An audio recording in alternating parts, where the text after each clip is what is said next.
With Bedlam football no longer being a thing, the question in Stillwater has been who replaces OU as the team that induces the most vitriolic responses and content. It appears as though that wait is finally over. It is time to let the hate flow for the classless asshats up in Iowa City, Iowa.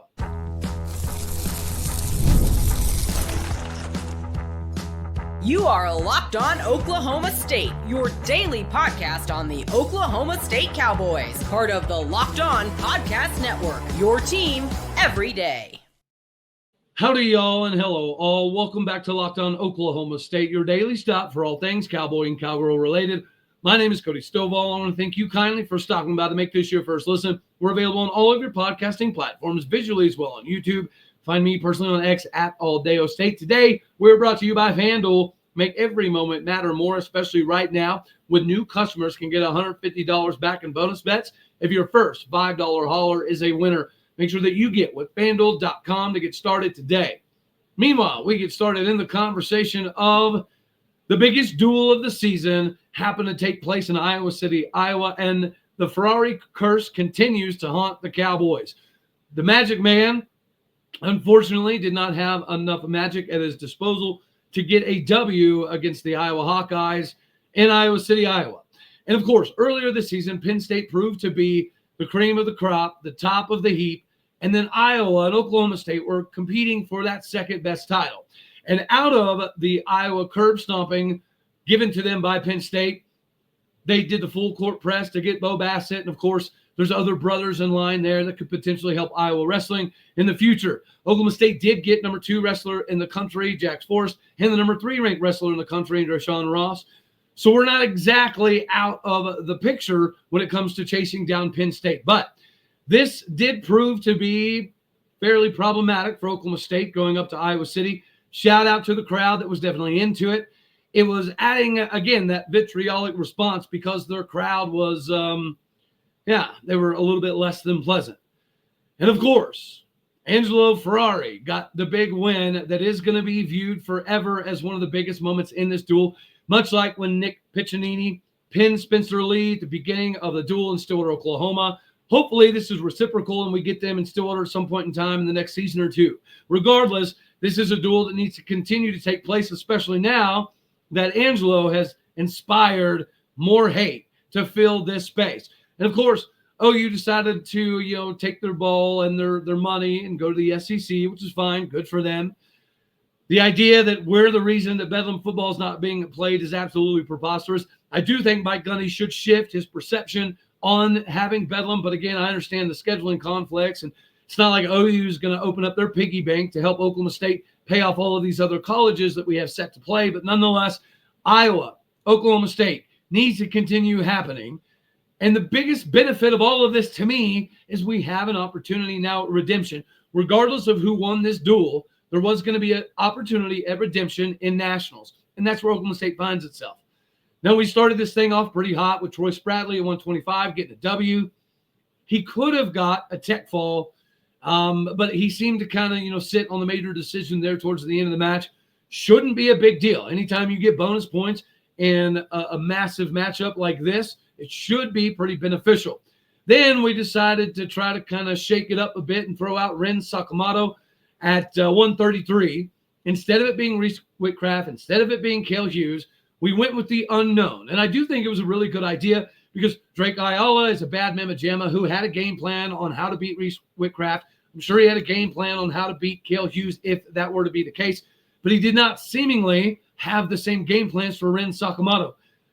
The only problem is Ren has to just evolve a little bit more. Obviously, he's not very good on his back. He's not very good on the ground because this is completely foreign territory to him. On the feet, you can tell why he is one of the biggest deals to come out of Japan in quite some time. But with just like 12 seconds to go, he was this close to keeping it to a decision. But lack of situational awareness is what allowed Ayala to get a takedown in the last 12 seconds to give the major decision, which I do think ended up being pretty important. I think it was the right call to put Ren out there because there wasn't a game plan for him. But he needs to be more mindful of the situation and how to stop scoring from happening, especially in the last 12 seconds. Then as the whole thing kind of progressed, it was a little bit of a who's who for Iowa in the middleweight department. Taking Jamison, I do think performed admirably. I do think there's some other individuals that looked pretty good at times. Caleb Fish had a little bit of a fight in him, but Teamer's a bad dude with a lot of speed, so you can't really get mad about that one. But as the night kind of continued to carry on, the biggest disappointment for me was, unfortunately, Dean Hamady Jr. Dean didn't move like he normally does. He definitely didn't score like he typically does. So Dean Hamady Jr. not being able to get bonus points was really hurtful there. And shout out, I understand that coach's son did a very good job, and Brands is legitimate, especially defensively, but it didn't seem like the same Dean Hamady Jr. that we've seen throughout the course of the season. Cam Amin, I think, did what Cam Amin does more often than not. That is what it is. But our moneymakers were Dustin Plott and Dean Hamady and possibly Luke Serber and definitely Wyatt Hendrickson. The idea was keep it close enough to where Wyatt Hendrickson can get the W with a pin or a tech fall. He did get a tech fall, and he was literally seconds away from getting the pin as well. But nonetheless, it didn't matter because we were so far out of the contention and scoring that it was a ball game. And Dustin Plott, the guy who finished second in the country last year in the national championships, got upset by former Cowboy commit Angelo Ferrari. Of course, AJ Ferrari came to Oklahoma State, won a national championship. Unfortunately, ended up being such a massive distraction. He was doing some less than fortunate things around campus that carried with him. He was supposedly going to go to Iowa as well with his brother Angelo. He found a way to mess that up, give the crowd double birds, and kind of talk crap on potentially being an Iowa Hawkeye to some degree. So he goes into Bakersfield, Cal Bakersfield. He's still a disaster, right? The other day, he won a match, did the splits, flipped everybody off, gave the athletic director a hug. Like the athletic director is encouraging AJ Ferrari to continue running around being reckless. And all of the conversations I've had with people is Angelo is not like that. Well, on the mat, Angelo is a little bit like that. Obviously, off the mat, he doesn't have the same issues that his brother does. But on the mat, he looked no different. He was pointing at the coaches, giving the 3 sign. You got to give him, congratulations, because he did wrestle his tail off. He did beat Dustin Plott. There's no mistake in that one. Dustin Plott needed to be more aggressive. Dustin Plott needed to kind of put the team on the back being a senior and make something happen there. Here's the beauty of it. Angelo Ferrari pointing at the coaches, giving the 3, taunting, jumping up and down.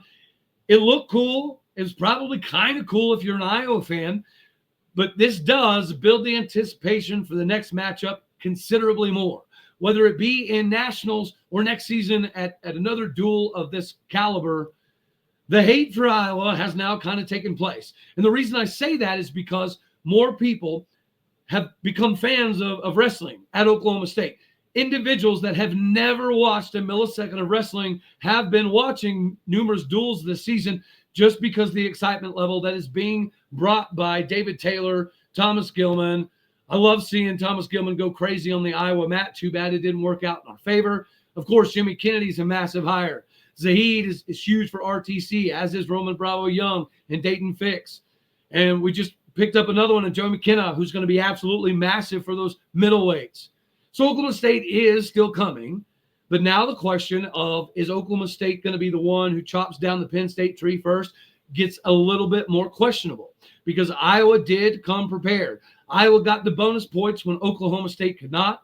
Oklahoma State seemingly did not have a game plan of attacking and scoring points, which is extremely odd. Throughout the course of the season, that is the one thing you could count on from a David Taylor squad, was we were going to score, or die trying to score. We wrestled pretty tentatively, in my opinion, up in Iowa City. They were prepared. We were not. The Magic Man, unfortunately, couldn't bring some magic with him from Stillwater, Oklahoma. But again, this sets up for some fun matchups in nationals. I would like to see Serber get another opportunity at Buchanan. Buchanan's a beast that could win a natty, maybe should win a natty. But Serber proved to be kind of in that same conversation. Of course, I hope and pray that Dustin Plott is licking his chops for an opportunity to get back at Angelo Ferrari. Troy Spradley, you can get bonus points. Dean Hamady Jr., the scoring magician that we've seen all season disappeared in Iowa City. And I understand Brand's defense is legitimately that good, but you got to be more creative. You got to be more innovative. You got to find a way to score more points to put Wyatt Hendrickson in a positive situation, because Wyatt essentially did his job. He got a tech fall, and again, he was literally seconds away from getting the fall. But from a points perspective, it was already over. It didn't matter. If Wyatt Hendrickson is going to be the closer, then guys like Dean Hamady Jr. and Troy Spradley and Dustin Plott need to do their part in setting up Wyatt for success. We did not do that against Iowa. But Nationals are coming up after the Big 12 tournament, and this is going to be our opportunity at redemption. There's no doubt that along the way, at least a couple weight classes, we're going to have some more Iowa versus Oklahoma State Cowboy rematches, and this is going to be our opportunity to shine. Of course, it's not going to be easy. And, of course, they're firing on all cylinders right now after the embarrassing devastation they had against Penn State. Now we are experiencing the same thing. That was pretty devastating and somewhat embarrassing. It is what it is. I hate to say it, but redemption time is coming. The hardwood is also about to experience some opportunities at retribution as well. The hardwood is now providing your opportunity to capitalize on your monetary gains. Ladies and gentlemen, FanDuel is here, and the NBA action is just getting better, and it's not going to get any better than with FanDuel, America's #1 sportsbook. With FanDuel, you can place a live bet throughout the course of the game, so even if you miss the opening tip-off or you just want to bet on the fourth quarter comebacks, you can stay in the action. Even if you're looking for a bigger payout, you can combine your live bets into a same-game parlay. FanDuel's live betting feature is the bee's knees in the industry because it helps you keep up with every single moment of the game. Whether you're backing your favorite team or you're just pulling for a late game rally or a massive player to hit a huge three, you're never going to feel more connected than with FanDuel. And the app is safe, secure, and super easy to use. Plus, you get paid instantly. Right now, new FanDuel customers can get $150 back in bonus bets if your first $5 bet is a winner. Go to FanDuel.com to join today. That's FanDuel.com for your shot at $150 back in bonus bets. Make every moment matter more with FanDuel because you already know what it is, the sportsbook partner of the NBA. So now we get to shift gears a little bit here to Cowgirl basketball. Got another W, has an opportunity to continue that streak again this evening. Now, the opportunities of chasing down a Big 12 title are becoming a little bit more difficult in the regular season, but there's going to be a feel to this postseason run in the Big 12 that is absolutely insane for anybody to watch. Now, the most recent bracketology projections have 7 teams in the Big 12 getting in. You have Iowa State getting in the play-in game, and we all know with that girl that they have down low, that's pretty difficult for any team to isolate the rest of the players. So they're going to have an opportunity. The highest potential seed as it sits right now would be a 2 seed for TCU. Kansas State was looking at a 4 seed. Baylor was like a 5 seed. West Virginia's hovering around a 6 seed. Oklahoma State would be a 7 seed. Now, from a regional perspective, of course, we have our destinations that we would like to end up at. But at the end of the day, it's all about getting in the dance. And the projection that I currently have seen, unfortunately, has us teamed up with the #1 overall seed, which would be UCLA. And we wouldn't, have that matchup until a few rounds into the tournament. So if that were to be the region that we ended up in, it happens, okay? We're going to have to, cut down some pretty significant trees to get to UConn if that were to be the case. But nonetheless, the Cowgirls are playing to up their seed, but also get hot at the right time, right? The biggest difficulty for the Cowgirls this season have been stringing together multiple performances that were very successful. We have games where we're world beaters, then we have games where we play down to our level of competition. And that seems to be the inconsistency with Oklahoma State that's reflective of the ranking. Now, they did jump a little bit. Currently ranked number 21 in the country. I do feel like that is fitting.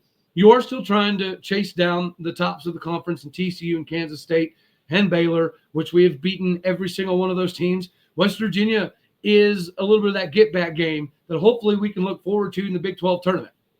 That's the game that I kind of have circled because West Virginia is one of those teams that have really given a black eye on the losses this season. not necessarily a black eye in terms of bad losses.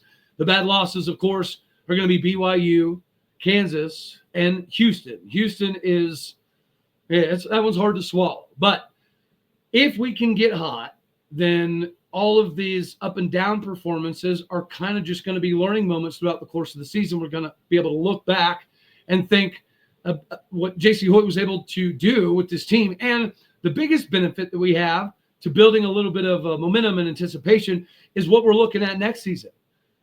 If all things are considered fairly and everybody comes back to Oklahoma State, next year we still return Micah Gray. Staley Hurd is obviously a potential Big 12 Player of the Year candidate that is also back.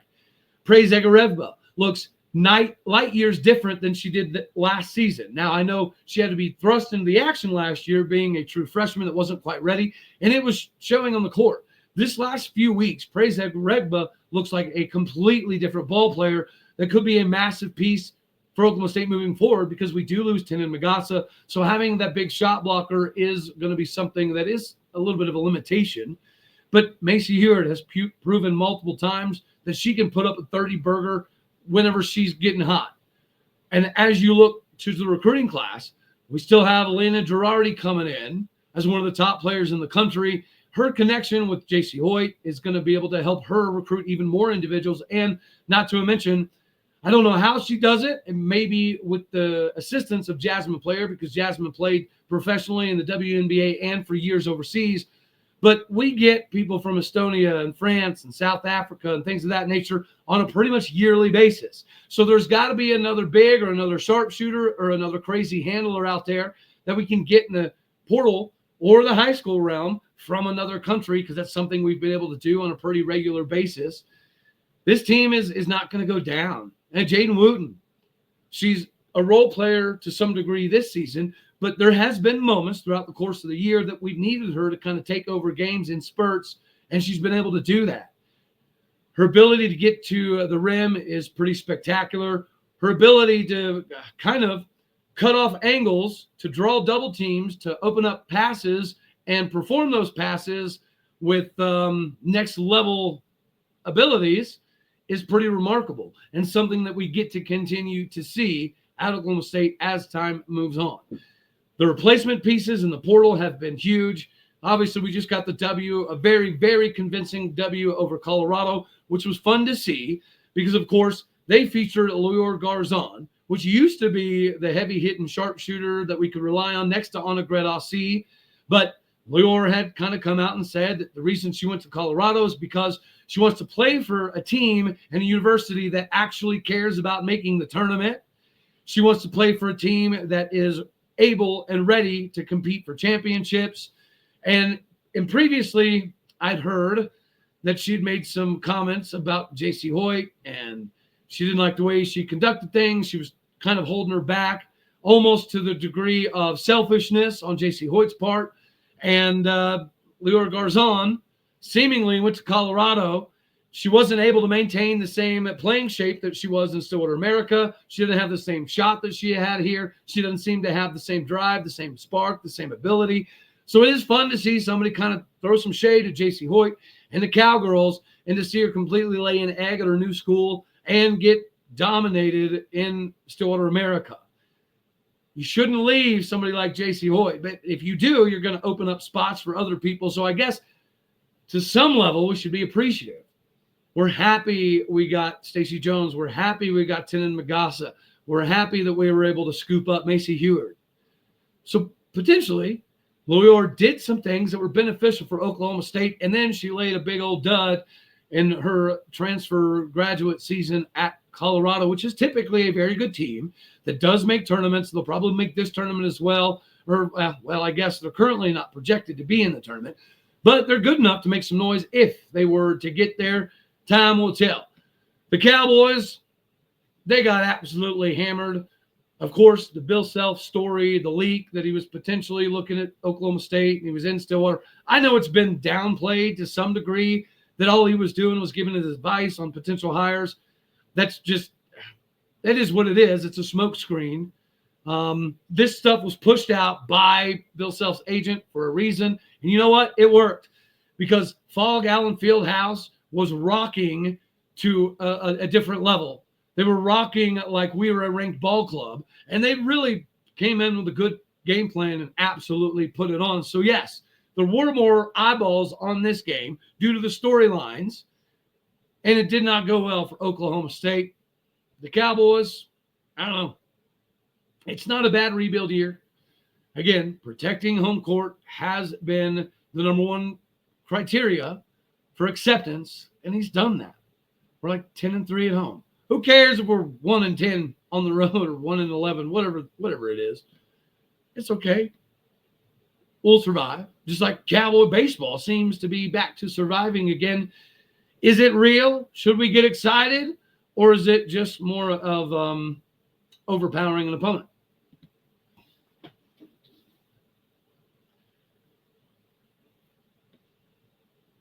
Cowboy baseball began the season against a few of the juggernauts in the sport, Clemson, Louisville, and of course, Texas.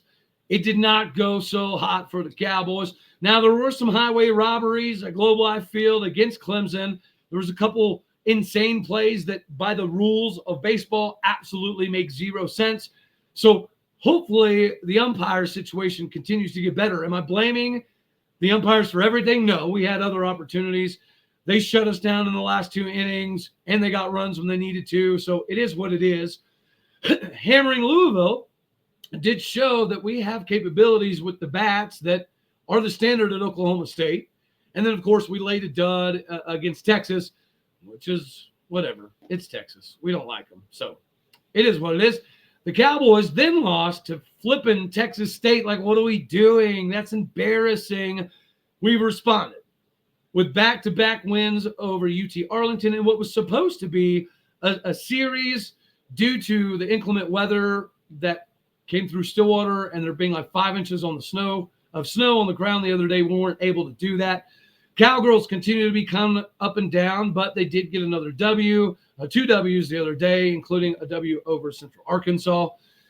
So this was a series that ended up in a sweep. And in these 2 games, the Cowboys were able to put up almost 30 runs in 2 ball games. So just like we saw in the Louisville game against quality pitching, our Cowboys can hit with anybody. You could make the argument that the Cowboys are the best hitting team in the conference, one of the best hitting teams in the country, as the Cowboys were able to absolutely demolish UT Arlington 19-4 in game 1 and 10-4 in game 2. This was kind of a hodgepodge of who we could potentially rely on as pitchers. Hunter Watkins had a pretty nice performance. Brock Thompson got his first home run as a Cowboy. Colin Brueggemann, although he is frustrating as all get out because he's swinging for the fences 24/7, he does have quite a few strikeouts in the process. When he does get a barrel on the ball, it's gone. And he drops another 3-run home run.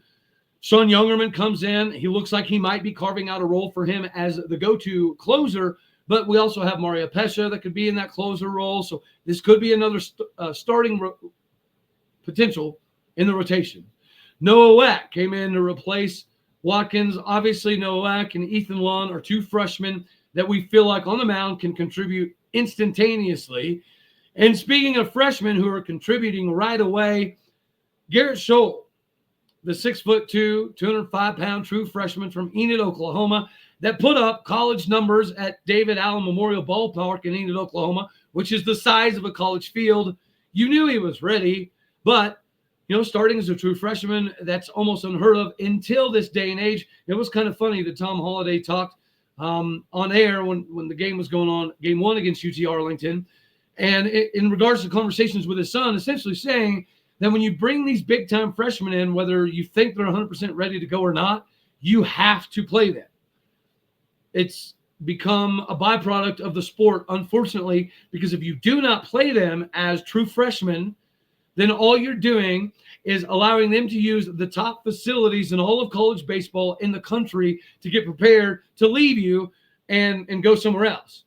And it's ironic because I've had conversations with my son about this.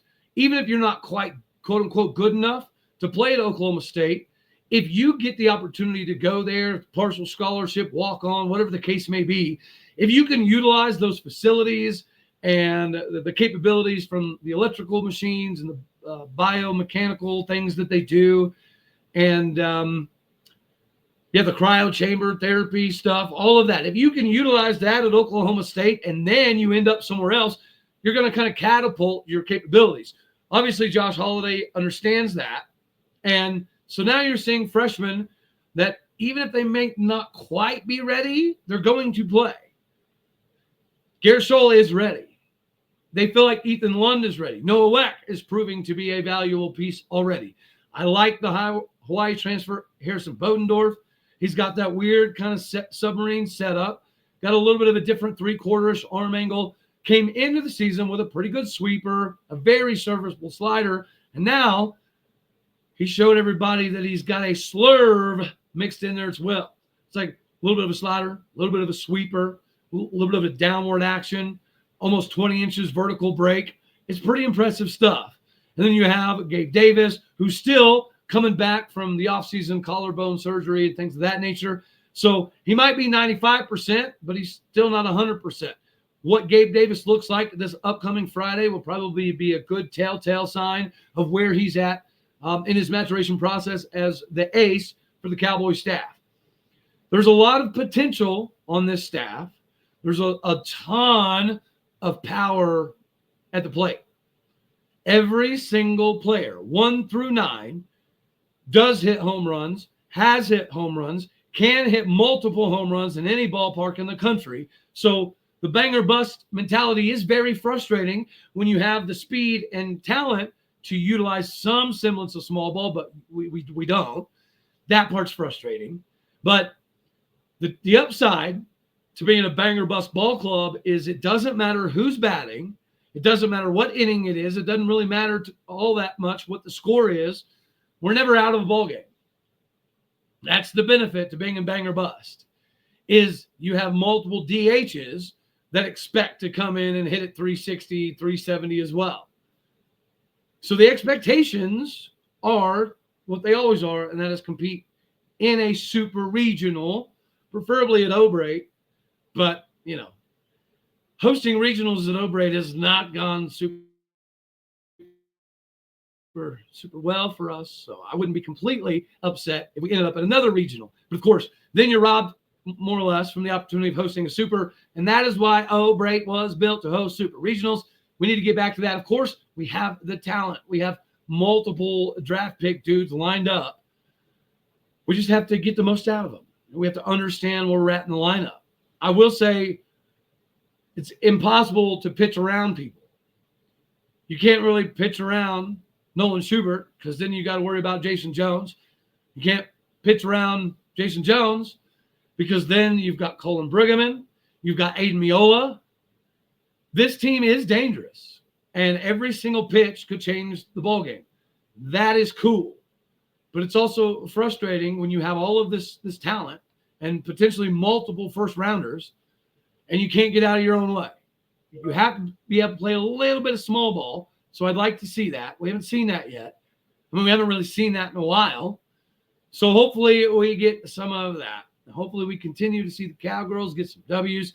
Steve Lutz, take care of Galgrab Arena and let the hate flow. Embrace the hate for Iowa because we don't play Utah in football this year. That's a missed opportunity by Brett Yormark in the Big 12. We didn't play Texas Tech last year. That's a missed opportunity for the Big 12. So here is an opportunity for the Big 12 and Brett Yormark.